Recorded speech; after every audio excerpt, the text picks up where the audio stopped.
લવકુશ મહાસંમેલનમાં આપણને સૌને માર્ગદર્શન અને આશીર્વાદ માટે પધારેલા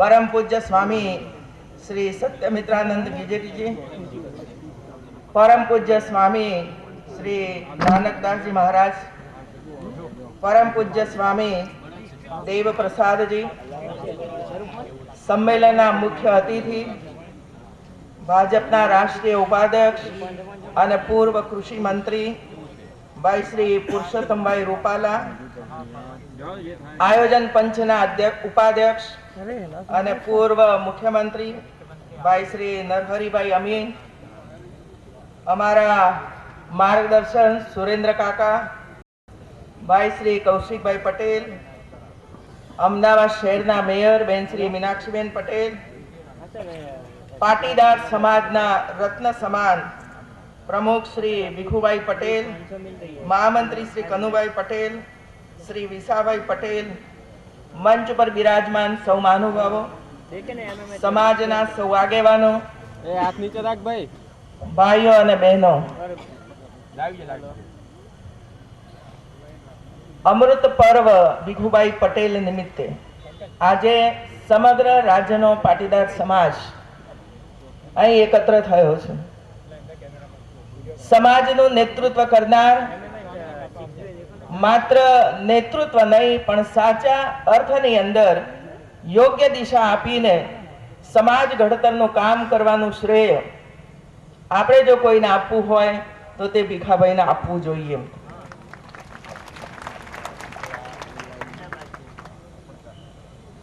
એક રાજા હતા, જે રાજાને 3 દીકરાઓ હતા. રાજાની જ્યારે વૃદ્ધાવસ્થા થઈ ત્યારે એમના મનમાં વિચાર આવ્યો કે મારે આ વારસો કોને સોંપવો, અને એટલે એમણે 3 દીકરાઓને બોલાવીને, રાજકુમારોને બોલાવીને એમને દરેકને 1-1 રૂપિયો હાથમાં આપ્યો અને પછી એમને એમ કહ્યું કે આવતીકાલે સવારે 8 વાગે હું તમારા 3 રાજમહેલમાં જોવા માટે આવીશ કે તમે આ 1 રૂપિયાનો ખર્ચ ક્યાં કર્યો છે.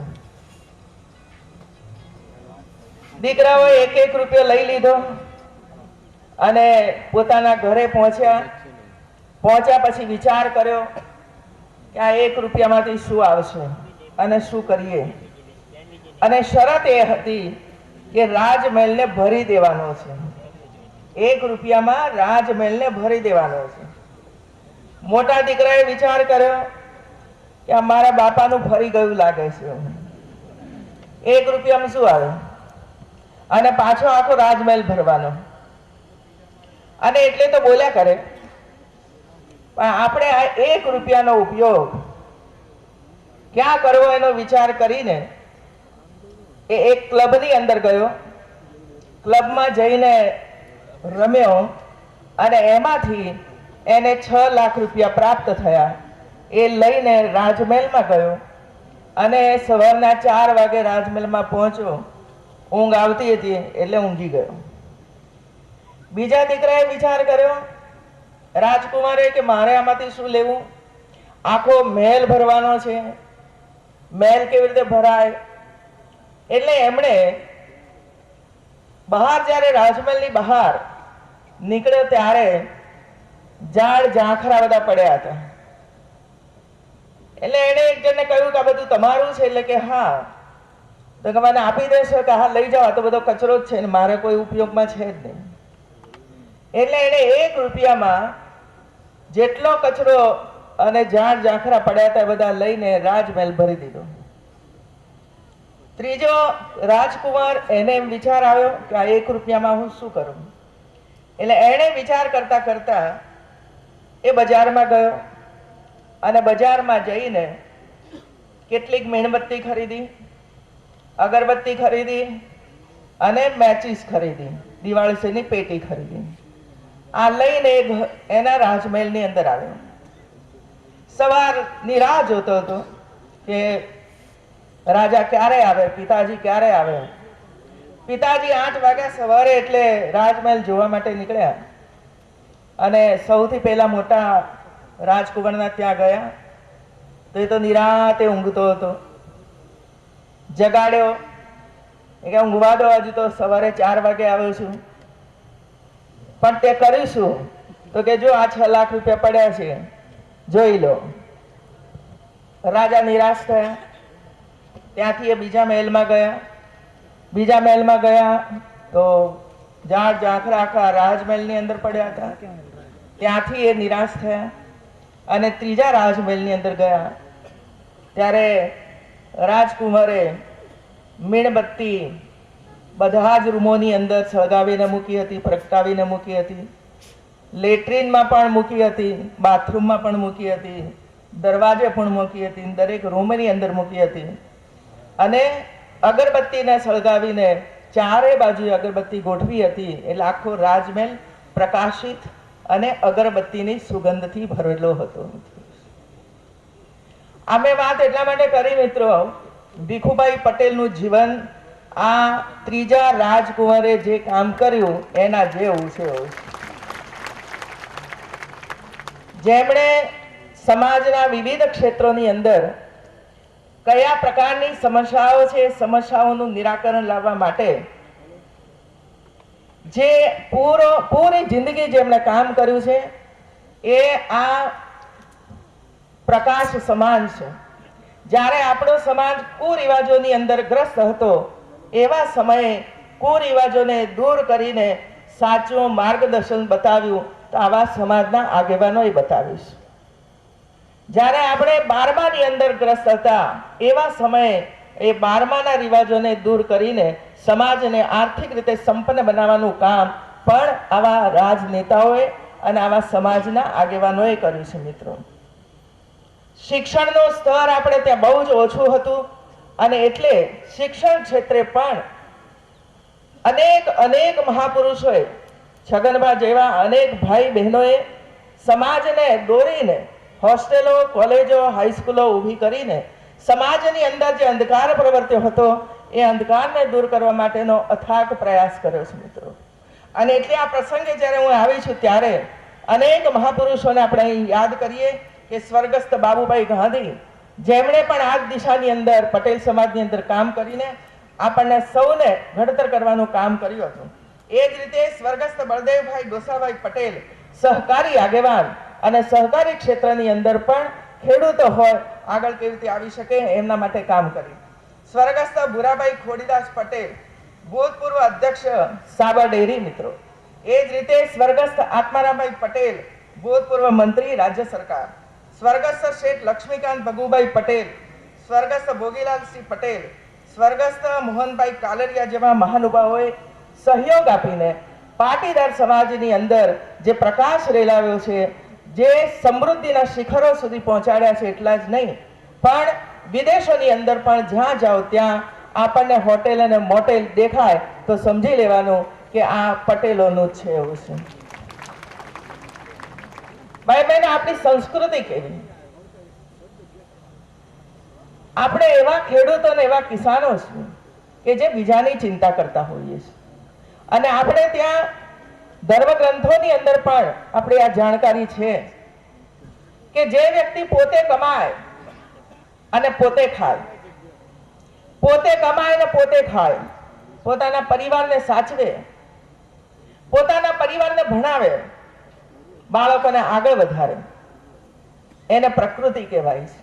અને સ્વાભાવિક છે કે દરેકમાં પ્રકૃતિ હોય જ. જે વ્યક્તિ પોતે કમાય પણ બીજાનું ખાય, બીજાનું આંચકી લે, બીજાને પરેશાની કરે, એનું નામ વિકૃતિ કહેવાય છે. અને જે વ્યક્તિ પોતે કમાય પણ બીજાને ખવડાવે એનું નામ સંસ્કૃતિ છે. મિત્રો, એનું નામ સંસ્કૃતિ છે. અને આપણે બધા આ સંસ્કૃતિને ભરેલા છીએ. એક એક ઘટના તમારી નજર સમક્ષ આવશે જ. હું તો ખેડૂતની દીકરી છું, તમે બધા પણ ખેડૂત તરીકેના જ કામ કરતા કરતા આગળ વધ્યા છો. મિત્રો, જ્યારે પણ ખેતરની અંદર ઘઉં તૈયાર થાય, બાજરી તૈયાર થાય ત્યારે મેં નથી જોયું કે સૌથી પહેલા ખેડૂતે બધી જ બાજરી ને ઘઉં ઘરની અંદર લઈ લીધા હોય, પણ વર્ષ દરમિયાન ખેડૂતને જે કોઈએ મદદ કરી હશે, લુહાર હશે, સુથાર હશે, માળી હશે, પ્રજાપતિ હશે, એને પહેલા આપ્યું હશે કે ભાઈ તારા ભાગનું તું પહેલા લઈ જા અને ત્યાર પછી બાકીનો હશે એ મારા ઘરની અંદર આવશે. એ આપણી સંસ્કૃતિ હતી મિત્રો. એટલું જ નહીં, આજે કમાયા પછી માત્ર ને માત્ર પરિવાર માટે નથી વાપર્યું, પરંતુ અનેક અનેક એજ્યુકેશનની સંસ્થાઓ ઊભી કરી છે મિત્રો. ભલે પાટીદાર સમાજે કરી છે, કડવા પટેલ સમાજે કરી હશે, લેવા પટેલ સમાજે કરી હશે કે કોઈ અન્ય સમાજે કરી હશે, પણ લાભ તો ગુજરાત અને ગુજરાત બહારના તમામે તમામ સમાજના બાળકોને એનો પ્રાપ્ત થયો છે. આ એ બતાવે છે કે અમે કમાયા પણ બીજાના માટે અમે વાપરી રહ્યા છીએ. એટલી સંસ્કૃતિ આપણા સમાજની અંદર પડેલી છે મિત્રો. પણ કોઈ વખતે એવા પણ સમાજની અંદર લોકો બેઠેલા છે મિત્રો, અને હું આ વિષય એટલા માટે તમારી સામે મૂકું છું. છેલ્લા 7 વર્ષથી રેવન્યુ વિભાગ હું સંભાળું છું મિત્રો. મહેસૂલ, મને પણ અંદાજ નહોતો કે મહેસૂલી ક્ષેત્રની અંદર ખાસ કરીને જમીનની લેવડ દેવડોની અંદર જે વિકૃતિ આવી છે, વિકૃતિ સામે લાલ આંખ કરવાની જરૂરિયાત ઊભી થઈ અને એની અંદર કાયદાનો સહારો લઈને આપણે સામાન્ય માનવી ને થતી કનડઘાતની અંદરથી એમને મુક્ત કરાવ્યા છે મિત્રો.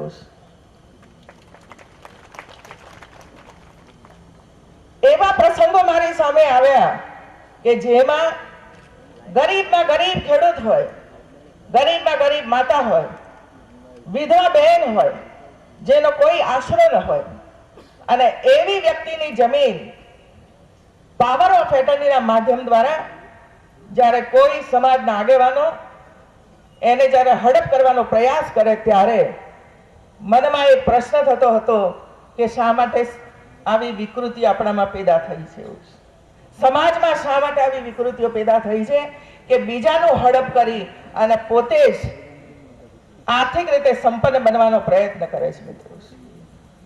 અને એટલે જ્યારે આપ સૌ એકત્રિત થયા છો ત્યારે રેવન્યુ ડિપાર્ટમેન્ટની અંદર ને રેવન્યુની અંદર જેટલા સુધારા મેં મારા સમયની અંદર કર્યા છે એટલા શાયદ ભૂતકાળની અંદર કદી પણ નથી થયા, જેને કારણે આજે મારો ખેડૂત એ શાંતિથી ઊંઘી રહ્યો છે. એ જમીનનો પ્રોજેક્ટ આપણે લાવ્યા કે તમારી જમીન 7 વારના ઉતારામાં તમારી જેટલી પણ જમીન છે એ આવો કોમ્પ્યુટરની અંદર એને આપણે નાખીએ, થંબ ઇમ્પ્રેશન લઈએ અને ફેસની નિશાની લઈએ એટલે તમે સેવ થઈ ગયા. તમારી જમીનની બધી જ માહિતી કોમ્પ્યુટરની અંદર આવી ગઈ, ડેટા આવી ગયો.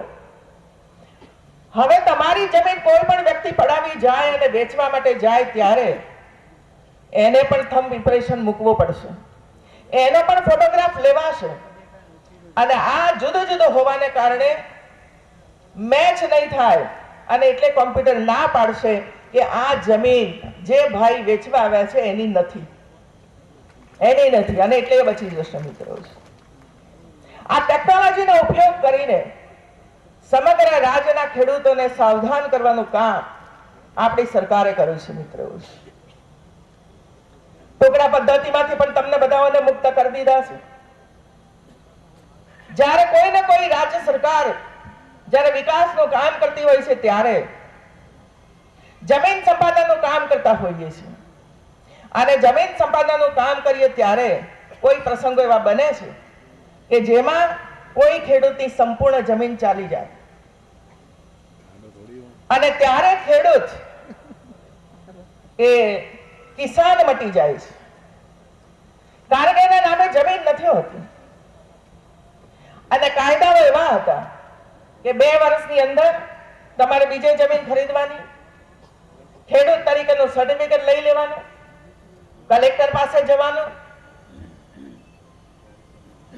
જમીન ખરીદવા માટે પણ તમારે પરમિશન લેવાની. આ બધામાંથી ખેડૂતને મેં મુક્ત કરી દીધા છે મિત્રો.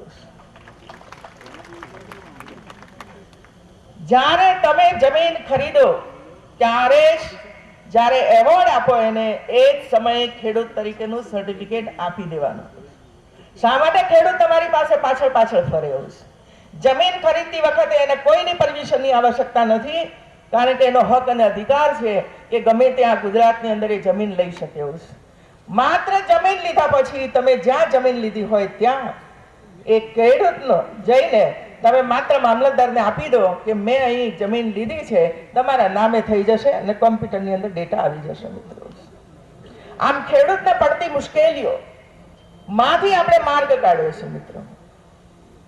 આ ટુકડા પદ્ધતિ જ્યારે મેં જાણી ત્યારે મને અહદાન એમ થતું હતું કે આવા ટુકડાઓ અને આવા નિયમો શું કામ બનાવ્યા હશે એવું ખેડૂતો માટે એવું છે.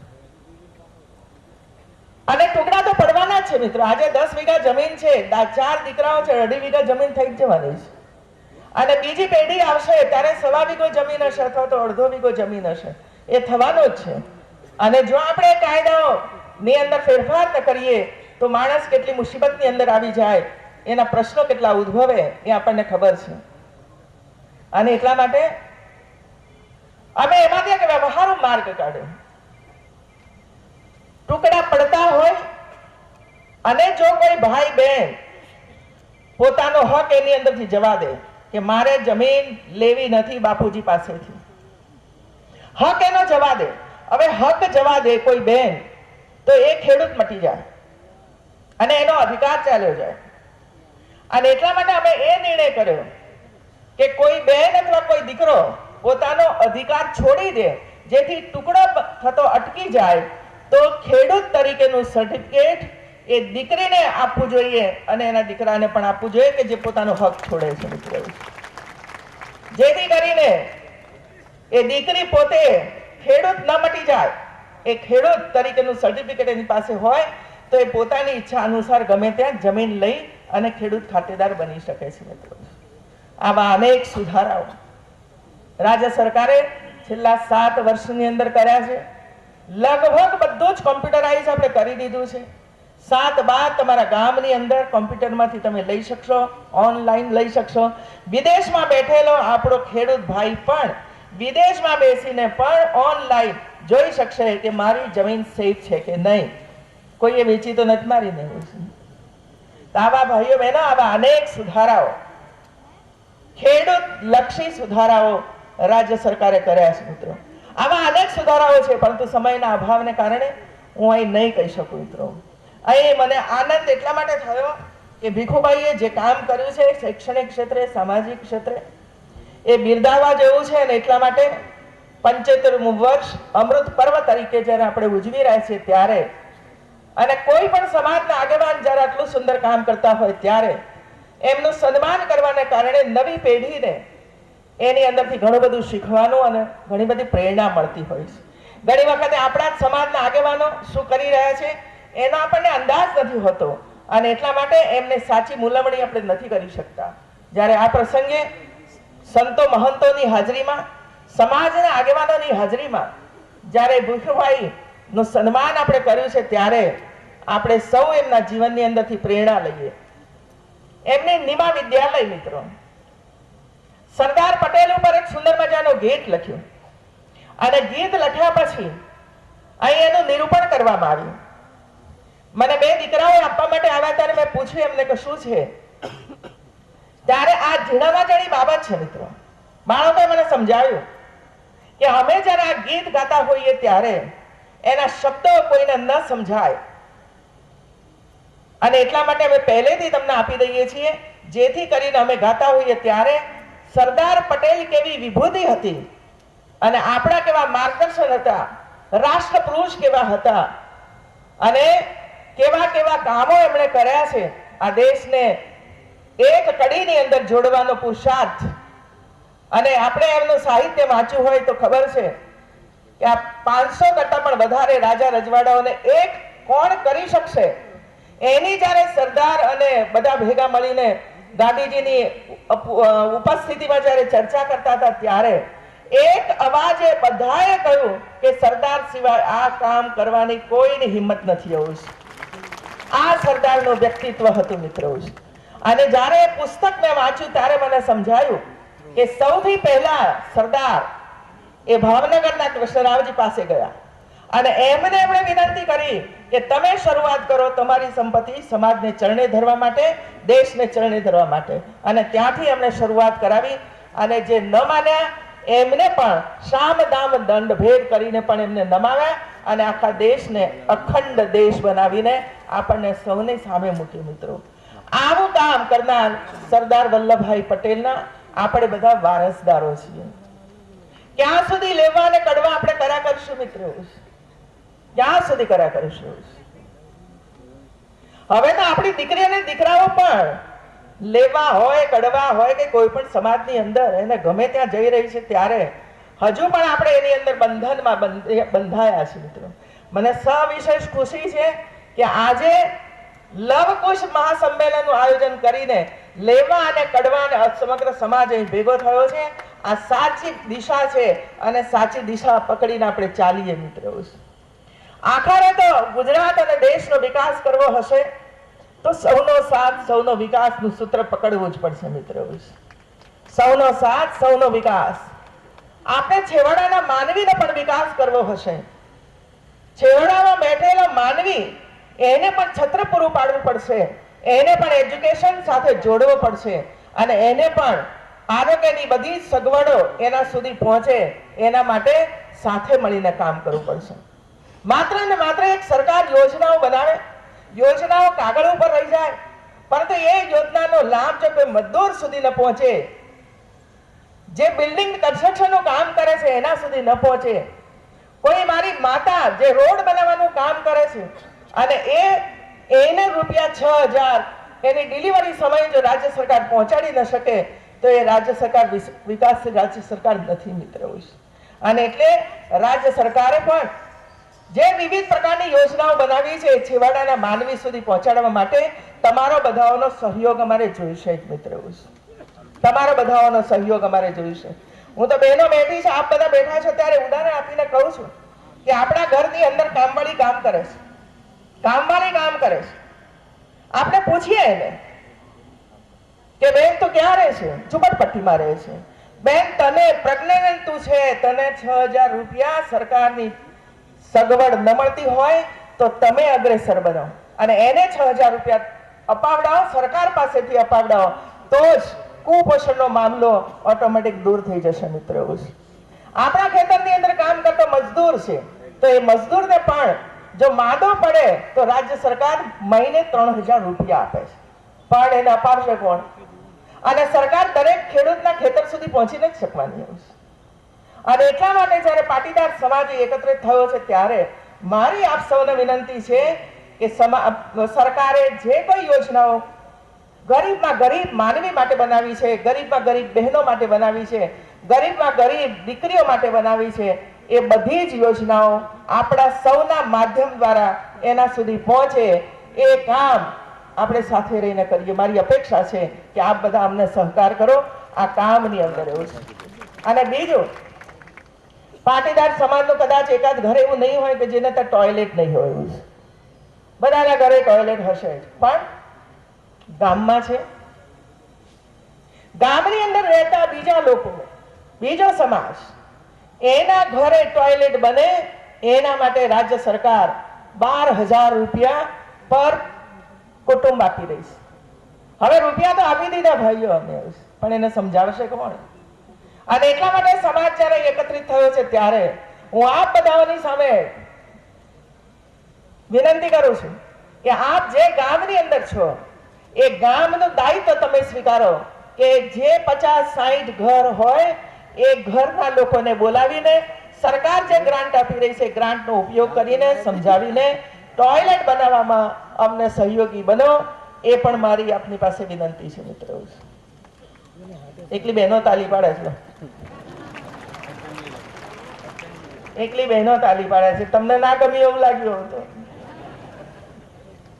આ આપણું કલંક છે ભાઈઓ બહેનો. રાત્રે 8 વાગ્યા સુધી રાહ જુએ કોઈ બેન કે હવે મારે ટોયલેટ જવું છે, સંડાસ જવું છે, રાત પડે એટલે હું જાઉં? ના ઘરમાં સગવડ ન હોય આ પ્રકારની. ડિલિવરી વાળી બેન હોય ને એને રાત્રે 12 વાગે બહાર જવું પડે. આ આપણું સૌનું કલંક છે મિત્રો. અને આપણે આટલા ભણેલા ગણેલી વ્યક્તિઓ છીએ, સમાજના આગેવાનો છીએ, કરોડો રૂપિયા કમાઈએ છીએ મિત્રો, અને આપણી આ સંસ્કૃતિ છે બીજાને મદદ કરવા માટે, અને ઠેર ઠેર CSR લોકો આપી રહ્યા છે. જ્યાં હું જાઉં છું ત્યાં 50 લાખ, 60 લાખ, 80 લાખ, કરોડ, 5 કરોડ રૂપિયા સમાજ આપી રહ્યો છે માત્ર ને માત્ર ટોયલેટ બાંધવા માટે. આપણા સ્ટેજ ઉપર આટલા મોટા ભામાશાઓ બેઠા છે, આટલા બધા ભામાશા બેઠા છે ને સામે પણ અનેક ભામાશાઓ બેઠા છે. અનેક મહિલા તરીકે મને માગવામાં કોઈ શરમ નથી મિત્રો, કારણ મારી બહેનોનું કામ થતું હોય, ટોયલેટ બનતું હોય, એમને તંદુરસ્તી સારી રહેતી હોય તો ભીખ માગવામાં કઈ વાંધો નથી હોવું. અને એટલે જ આપણે આપણા ગામનો જવાબદારી ઉઠાવીએ મિત્રો. હું અહીં આવી છું તમારી વચ્ચે, અને જ્યાં ગઈ છું ત્યાં, કાલે પણ હું જુનાગઢમાં હતી, આજ કહીને આવી છું કે ભાઈઓ આપણે બધા સાથે મળીને એક ઘર બાકી નથી રાખવું આવતા 3 વર્ષની અંદર કે જેમાં ઘરમાં ટોયલેટ ન હોય, અને આપણી બેન દીકરી જ્યારે ટોયલેટ જવા માટે જાય ત્યારે એની જોડે કોઈ છેતરપિંડી ન કરે, કોઈ એના ડફલા ન કરે, કોઈ એની પાછળ ત્યાં સુધી ન જાય. આ ઘટનાઓ જ્યારે અમે સાંભળીએ છીએ ત્યારે દુઃખ થાય છે કે ગામના આગેવાનોએ આને લક્ષ્યમાં લેવું જોઈએ. અને એટલે જ જ્યારે ભીખુભાઈ આ સમાજનું કામ કરતા રહ્યા છે, સમાજના આગેવાનો આપ સૌ પણ આ સુંદર મજાનું કામ કરી રહ્યા છો, એની અંદર એક છોગું ટોયલેટનું પણ આપણે ઉમેરી દઈએ મિત્રો, એક છોગું ટોયલેટનું પણ ઉમેરી દઈએ કે જેથી કરીને કોઈ આપણને એમ ન કહી જાય કે તમારા ગામની અંદર ફલાણી દીકરી ઉપર આવા પ્રકારનો કનડગત થઈ. 30% બહેનો પર થતા અત્યાચારોમાં 30% અત્યાચારો માત્ર ને માત્ર રાત્રે અથવા વહેલી સવારે સંડાસ જાય છે બહેનો, એના ઉપર થઈ રહ્યા છે. આ આંકડાઓ છે આપણી પાસે, અને એટલા માટે આપણે આને અગ્રિમતા આપીએ, પ્રાયોરિટી આપીએ અને આગળ વધીએ. આપ સૌએ નારી રત્નનો એવોર્ડ તમે મને આપ્યો છે, અને જે ભાવથી તમે આપ્યો છે એવું કોઈ કામ મારા દ્વારા નહીં થાય કે જેને કારણે તમને નીચું જોવા વાળો આવે મિત્રો. ભારતીય જનતા પાર્ટી અને સમાજે જે આ દાયિત્વ સોંપ્યું છે એ નરેન્દ્રભાઈ જે મૂકીને ગયા છે એના ઉપર પણ 4 મજલા આપણે બધું સાથે મળીને ચણીએ કે જેથી કરીને દેશનું સર્વશ્રેષ્ઠ રાજ્ય ગુજરાત બની રહે મિત્રો. આપ સૌ મારું સ્વાગત અને સન્માન કર્યું છે. આપણા ઋષિમુનિઓના આશીર્વાદ પ્રાપ્ત થયા છે. આના પછી હોમિયોપેથિકનો એક મોટો વર્કશોપ છે, પોતા આખા દેશનો છે, એની અંદર મારે જવાનું હોવાથી આપ બધાઓની રજા લઈ ક્ષમા માગીને હું આપની વચ્ચેથી વિદાય થઈશ. ધન્યવાદ.